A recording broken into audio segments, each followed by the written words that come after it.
मैं आप लोगों से बात करने के लिए आया हूँ। मैं आप सबको एक अहम जो मुद्दा है हमारे देश का, हमारे लोकल का, पूरी दुनिया का, हम लोग इस चीज़ को जो है इग्नोर करते हैं, हमें समझ में नहीं आता है।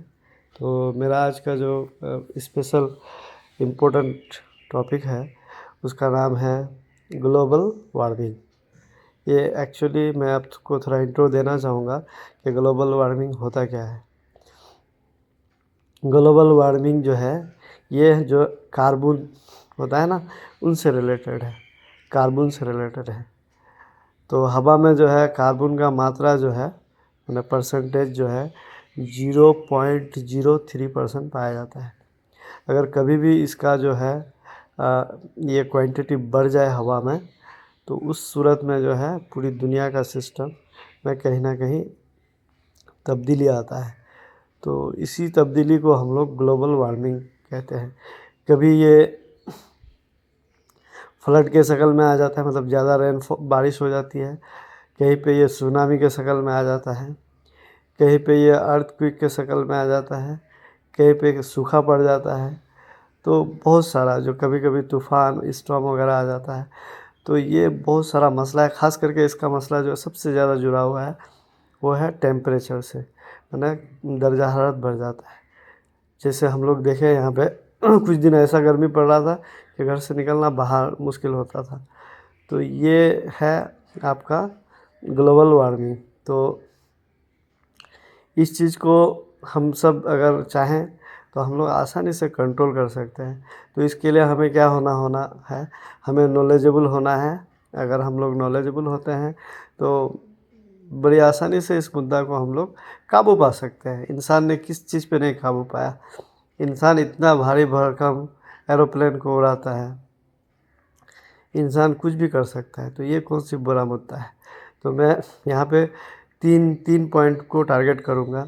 एक तो उन लोगों को जो भाई साहब जो भी लोग हैं जिनको ग्लोबल वार्मिंग पर नॉलेज नहीं है, आप अगर आज इंटरनेट में सर्च मारोगे कि दुनिया का सबसे बर्निंग इशू क्या है, तो आपको इंटरनेट में शो करेगा ग्लोबल वार्मिंग।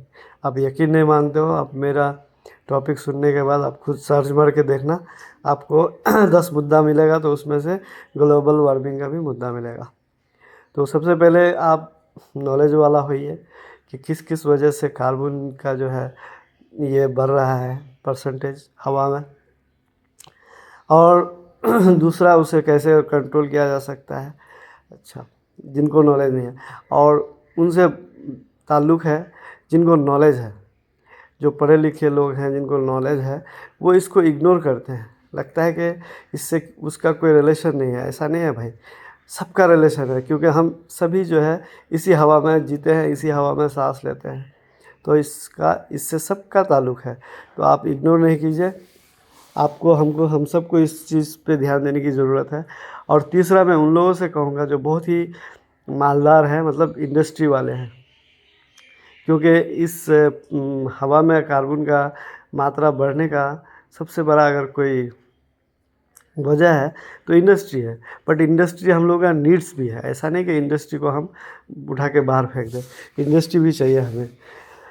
तो हम चाहेंगे कि इतना सारा चीज़ जो है दुनिया में डेवलप हुआ है, ऐसा कोई साइंटिफिक वे तैयार किया जाए कि जिससे इमिशंस भी कम हो जाए, मतलब पोल्यूशन भी कम हो जाए यार, और हमारा इंडस्ट्री भी हो जाए।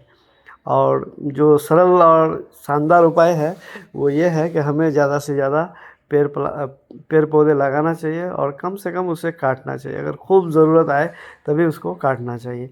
बट मैं तो कहूँगा कि पेड़ पौधा ना ही काटने से अच्छा है। अच्छा, दूसरी नंबर बात, मैं कुछ बड़े बड़े जो कंट्री अपने आप को सुपर पावर कहते हैं, तो मैं तो सुपर पावर नहीं मानता किसी को। बट मैं अगर उसको सुपर पावर मान लूँगा जो ग्लोबल वार्मिंग को कंट्रोल कर लेगा कि हाँ भाई, मैं अपने आप को सुपर पावर कहता हूँ, मैं ग्लोबल वार्मिंग को कंट्रोल कर लिया। तो इस तरह का अगर कोई अपने आप को सुपर पावर कहने वाला देश है, अपने आप को जता रहा है कि मैं सुपर पावर हूँ, तो आप आओ सामने और पूरे दुनिया का जो है ग्लोबल वार्मिंग को एक चेंजिंग जो हो रहा है उसको रोक के दिखाओ, तभी आप सुपर पावर हो। ऐसे छोटे छोटे देशों को ऐसे किसी के झगड़े में इंटरफेयर करके, किसी का साथ देके, किसी को बर्बाद करके आप सुपर पावर नहीं हो। किसी भी हाल में सुपर पावर हो ही नहीं सकता है। इंसान वही सुपर पावर होता है जो वही देश सुपर पावर होता है जो सबको लेके चलता है, अपने गुस्सा पे काबू रखता है। जब कोई देशों के बीच में झगड़ा हो जाए, उसे एक बैठ के सॉल्यूशन निकालता है, ना कि लड़ाई करवा के। तो आप सब समझ रहे हैं मेरी बात। यही मेरा मेन ये है। और मैं किसी भी इंडिविजुअल देश को नहीं कह रहा हूँ, बहुत सारा देश अपने आप को सुपर पावर कहता है। तो अगर आप में दम है, आप सुपर पावर हो, तो आप प्लीज़ आप ग्लोबल वार्मिंग के ऊपर फोकस करो, काम करो। और उन तमाम देशों से भी मेरा रिक्वेस्ट है, आज जो आप लोग एटॉमिक पावर बनना चाहते हैं, क्या फ़ायदा है इस एटॉमिक पावर का? बस आप अपने दुनिया जो है ब्लू प्लानेट को बर्बाद करने के लिए सब करना चाहते हो। क्यों करना चाहते हो भाई? हम सारा कंट्री अगर मिल के रहेंगे तो हमें ज़रूरत ही नहीं है किसी पे अटैक करने का। हाँ, ज़रूर है, झगड़ा होगा, ये होगा, पर उसको बैठ के हम लोग ख़त्म कर सकते हैं। इतना भी बड़ा इशू नहीं है कि उसके लिए हमें जेट प्लेन लेके सब लड़ाई वड़ाई करना पड़ेगा। तो ऐसा कोई बड़ा मसला नहीं है। अगर आप मेरे मैसेज को गलत तरीके से नहीं लें तो मेरा कोई कंट्रोवर्सी वाला मूड नहीं है, ना ही मैं उतना बड़ा कोई मोटिवेशनल हूँ, ना स्पीकर हूँ। बस मुझे लगा कि इस टॉपिक में बोलना चाहिए, और ये सच्चाई है। अब भले गलत मान लो, कोई मेरा कोई फ़र्क नहीं पड़ता है, बट ये सच्चाई है कि जो अपने आप को सुपर पावर समझ रहे हैं जो भी कंट्री, तो वो अपने आप को इस बर्निंग इशू को सॉल्व करके दिखाए।